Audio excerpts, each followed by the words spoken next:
ಬೆಲೆ ಏರಿಕೆ, ಅಲ್ಪಸಂಖ್ಯಾತರ ತುಷ್ಟೀಕರಣ ನೀತಿ, ಪರಿಶಿಷ್ಟ ಸಮುದಾಯದ ಹಣ ದುರ್ಬಳಕೆ ಸೇರಿದಂತೆ ವಿವಿಧ ವಿಷಯಗಳನ್ನು ಮುಂದಿಟ್ಟುಕೊಂಡು ರಾಜ್ಯ ಸರ್ಕಾರದ ವಿರುದ್ಧ ಬಿಜೆಪಿ ಹಮ್ಮಿಕೊಂಡಿರುವ ಜನಾಕ್ರೋಶ ಯಾತ್ರೆಗೆ ಕೇಂದ್ರ ಸಚಿವ ಪ್ರಹ್ಲಾದ್ ಜೋಶಿ ಮೈಸೂರಿನಲ್ಲಿ ನಿನ್ನೆ ಚಾಲನೆ ನೀಡಿದರು. ಈ ವೇಳೆ ಬಿಜೆಪಿ ರಾಜ್ಯಾಧ್ಯಕ್ಷ ಬಿವೈ ವಿಜಯೇಂದ್ರ, ವಿಧಾನಸಭೆ ವಿರೋಧ ಪಕ್ಷದ ನಾಯಕ ಆರ್ ಅಶೋಕ, ವಿಧಾನ ಪರಿಷತ್ ಪ್ರತಿಪಕ್ಷದ ನಾಯಕ ಛಲವಾದಿ ನಾರಾಯಣಸ್ವಾಮಿ, ಸಂಸದರಾದ ಗೋವಿಂದ ಕಾರಜೋಳ, ಯದುವೀರ ಕೃಷ್ಣದತ್ತ ಚಾಮರಾಜ ಒಡೆಯರ್, ಹಿರಿಯ ನಾಯಕರಾದ DV Sadananda Gowda, CT Ravi, Sriramulu, N Ravikumar ಸೇರಿದಂತೆ ಹಲವು ನಾಯಕರು ಪಾಲ್ಗೊಂಡಿದ್ದರು.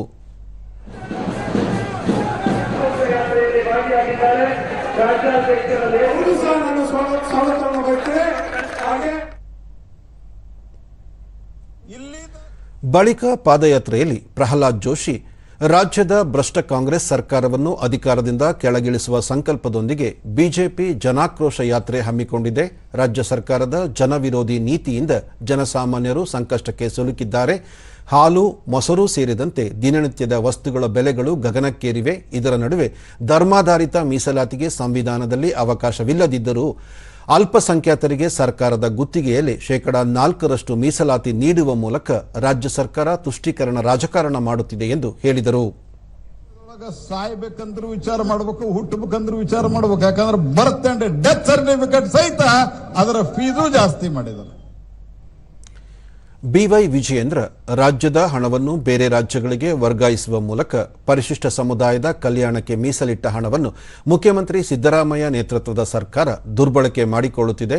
ರಾಜ್ಯ ಸರ್ಕಾರದ ದುರಾಡಳಿತವನ್ನು ಪ್ರತಿಭಟಿಸಿ ರಾಜ್ಯಾದ್ಯಂತ ಹೋರಾಟ ಹಮ್ಮಿಕೊಳ್ಳಲಾಗಿದೆ ಎಂದು ತಿಳಿಸಿದರು.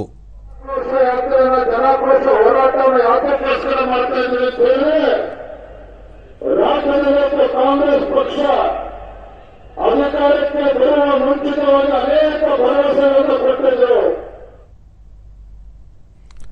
ಆರ್ ಅಶೋಕ, ಅಲ್ಪಸಂಖ್ಯಾತರಿಗೆ ಸರ್ಕಾರಿ ಗುತ್ತಿಗೆಯಲ್ಲಿ 4% ಮೀಸಲಾತಿ ನೀಡುವ ಮೂಲಕ ಮುಖ್ಯಮಂತ್ರಿ ಸಿದ್ದರಾಮಯ್ಯ ನೇತೃತ್ವದ ರಾಜ್ಯ ಸರ್ಕಾರ ಓಲೈಕೆ ರಾಜಕಾರಣ ಮಾಡುತ್ತಿದೆ. ಇದರಿಂದಾಗಿ ಬಹುಸಂಖ್ಯಾತರನ್ನು ಕಡೆಗಣಿಸುತ್ತಿದೆ.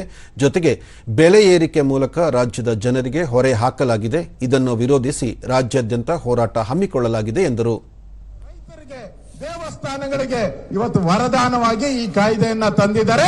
ಅದಕ್ಕೋಸ್ಕರ ಮೋದಿಗೆ ಜೈ ಅನ್ಬೇಕು ನಾವೆಲ್ಲ. ಛಲವಾದಿ ನಾರಾಯಣಸ್ವಾಮಿ, ಇಂದಿನಿಂದ ಮೇ 3ರವರೆಗೆ ರಾಜ್ಯಾದ್ಯಂತ ಬೆಲೆ ಏರಿಕೆ ಸೇರಿದಂತೆ ಇನ್ನಿತರ ವಿಷಯಗಳ ಕುರಿತು ಜನರಿಗೆ ಮನವರಿಕೆ ಮಾಡಿಕೊಳ್ಳಲಾಗುವುದು.